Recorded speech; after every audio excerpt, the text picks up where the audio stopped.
The Catholic Echo Podcast is a weekly podcast discussing what's happening now in the Catholic Diocese of Youngstown. Bishop David Bonnar and members of our diocesan community discuss your burning spiritual questions. The Catholic Echo Podcast is produced by the Communications Department of the Diocese of Youngstown, with support from the Annual Diocesan Appeal. It can be found on catholicecho.org, Facebook, and YouTube. Your host is Dennis Biviano. Hello and welcome to the Catholic Echo Podcast.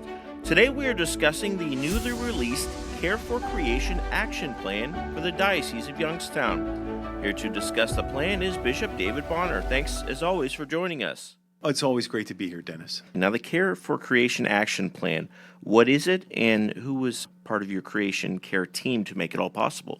So this all begins with our Holy Father, God bless him, Pope Francis, may he rest in peace. He really was so intentional about opening our eyes to the beauty of creation and to our stewardship of that creation. And in his document, Laudate Si, he called for an ecological conversion. We talk about conversion of heart, but there's also that conversion that needs to take place in terms of how we view the world, God's creation. And we know there's a lot of waste, there's a lot of excess. And so I think that the Holy Father in that document was really calling for us to open our eyes and our hands to care for creation. And so I assembled a team under the leadership of R.J. Mangan and Joan Lawson from our diocesan staff. And they, along with their collaborators, put together a document on the care for creation. And concomitant with that, we did a staff day. Over 70 of us that are on the diocesan staff, we gathered at the Villa Maria one day, and we were intentional about our reflection on creation and our role, what we can do. It was the first time we ever did this, but it was very powerful and poignant. So this is just an effort for us to begin a process of opening eyes and opening hands to help people to appreciate God's beauty of creation, but also our responsibility to that creation. The document itself, several dozen pages here. You say each of us has been given a sacred command by God himself to care for the world in which we have been given dominion. Can you expound upon that? If you read the creation account in the book of Genesis, it speaks about how God created male and female, and he encouraged them to be stewards and gave him dominion over the birds, the land, the sea, etc. And so it's incumbent upon us as his creatures to behold his creation and make sure it receives the proper care. You touched a little bit on Pope Francis, the late Pope Francis, who we lost in April. How do you believe Care for Creation honors his legacy and his teachings? His name is synonymous with a saint who really embodied that spirit of beholding creation in St. Francis. He really just found great joy in creation. And so his name is synonymous with this whole idea of care for creation and the spirit of St. Francis. And, even though he has left us, I think that the work has just begun. And it is work not just for Catholics, but it's for all creatures. This is far-reaching, just involves how we use what is in our midst and how we need to protect the earth, which is God's gift to us. So I think that this is just the beginning, and I hope and pray that we continue to build upon his legacy. Now, the Care for Creation has 7 sections. If you wouldn't mind going over a couple and give us a little summary of what's included in those. Sure. So this idea of caring for creation is something that every human being shares in. And not just every human being, but every entity, community, institution, if you will. So the first section is on individuals and families. And it offers suggestions in terms of what they can do to properly care for creation. And this is, stuff that's very, very simple, just in terms of how one lives their life, buying and sharing food thoughtfully, and just on an individual basis, using finances justly. The next section speaks about the parish. And, the parish is a place where we build this culture of a care for creation. And just in terms of what a parish can do, it's just in terms of how they build. Do they build green? And how we reduce, reuse, and recycle. And what are some steps that each parish can take to be intentional in terms of the issue of the care for creation.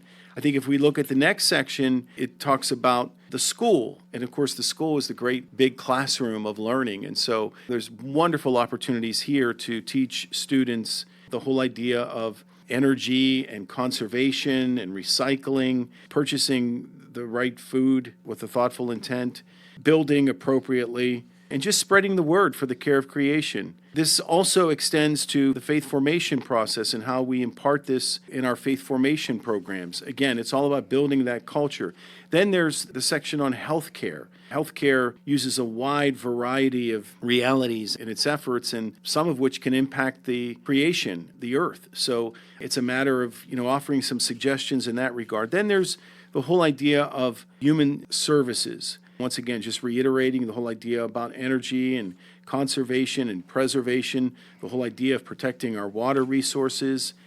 And then we added a section closer to home, and that is our diocesan central offices, what we as a diocese can do to properly care for creation. So this is 35 pages in length. There's a lot to take in, to absorb, and obviously this is only the beginning. We're just trying to begin that process of building a culture of care for creation. And a lot of common sense items, some things we might have neglected in the past in our daily busy lives, but something we should pay more attention to. Absolutely. There's something to be said about awareness. And just for us to be self-aware, but also to be worldly aware of how we take care of what has been entrusted to us. And I know you said this is just the beginning, but what is your ultimate goal in releasing the Care for Creation Action Plan to the public? Our ultimate goal is to remind people that we're only here on a visit. We have to make the most of that visit. And what is before us and what has been given to us has been entrusted to us by God. And we need to be responsible stewards, whatever that takes, whatever that means. There's some prayers included in the Care for Creation. You've included St. Francis's Canticle of the Sun in the document. Tell me about the importance of that, and if you wouldn't mind reciting a couple lines there for us. Sure. So this prayer really goes back to the heart of St. Francis of Assisi, who just, loved God's creation.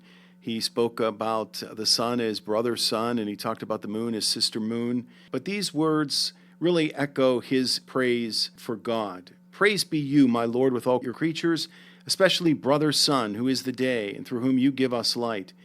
And he is beautiful and radiant with great splendor, and bears a likeness to you, Most High One. Praise be you, my Lord, though sister moon and the stars. In heaven you formed them clear and precious and beautiful. Then he speaks about the wind. Praise be to you, my Lord, through brother wind, and through the air, cloudy and serene, and every kind of weather through which you give sustenance to your creatures. He speaks about the water. Praise be you, my Lord, through sister water, which is very useful and humble and precious and chaste. He speaks about fire. Praise be you, my Lord, through brother fire, through whom you light the night. And he is beautiful and playful and robust and strong. Then the earth. Praise be you, my Lord, through sister mother earth, who sustains us and governs us, who produces varied fruits with colored flowers and herbs. Written in the 1200s AD, but still very powerful and relevant and important today.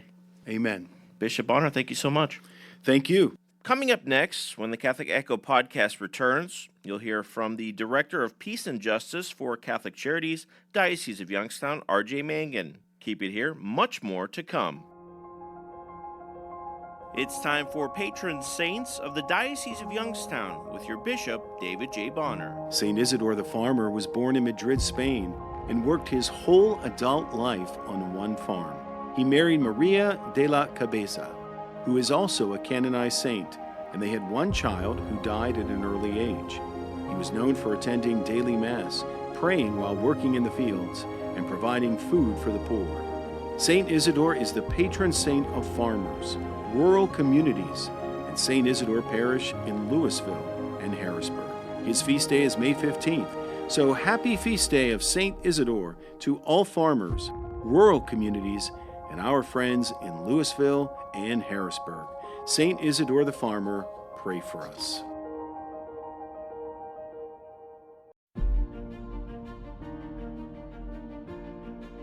Did you know that the Catholic Echo magazine is delivered 10 times per year to 52,000 Catholic households in northeastern Ohio? That's more than 150,000 people.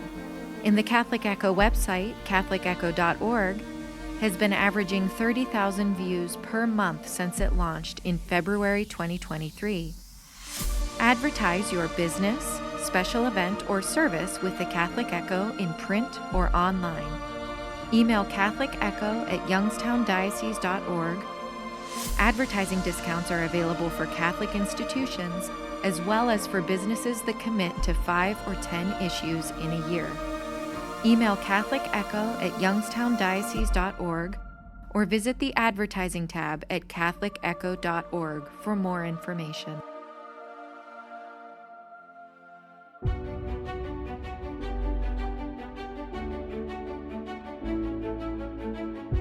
Welcome back to the Catholic Echo podcast as we continue our discussion on the Care for Creation Action Plan for the Diocese of Youngstown. I'm joined now by R.J. Mangan, the Director of Peace and Justice for Catholic Charities, Diocese of Youngstown. Thanks so much for joining us. Well, thank you very much for having me, Dennis. It's always good to be on. Care for Creation, an action plan for the Diocese of Youngstown. Been in development for some time, you're saying almost a year. From your perspective, how did you become involved in this project? Well, I was actually tasked with leading up this project myself, along with Joan Lawson by Bishop Bonnar, to create a creation care action plan for the Diocese of Youngstown. And as mentioned with Bishop Bonnar earlier, there are 7 sections. Can we take one of those and break it down from your perspective? Yes, absolutely. I mean, if you were to take the parish needs, actually would be a great place to start. Caring for creation as a parish or even as individuals and families. Essentially, each section is broken down into, how you can improve energy conservation, how to conserve and protect water resources, how to simply reduce, reuse, and recycle, that classic, the 3 best ways to assist the environment. And of course, beyond that, using land and buildings sustainably, how to buy and share food thoughtfully. And of course, lastly, how to understand, advocate, and spread the word about caring for creation. A lot of these, as I mentioned with Bishop Bonnar, are common sense things. Something maybe we take for granted or something we don't put enough time towards in our busy lives. Absolutely. It's very easy for something like care for creation to fall to the wayside. And not because it's less important, but because it can be difficult to keep this in mind when you're concerned about so many other things in life at this time. There's so many individuals who are going to be concerned about convenience and for the sake of saving time, be it for saving on bills, be it for doing these kinds of things. But I think that's one of the great advantages of the Care for Creation plan is that really it's actually kind of built to save you money. And Pope Francis, obviously a big influence on Care for Creation.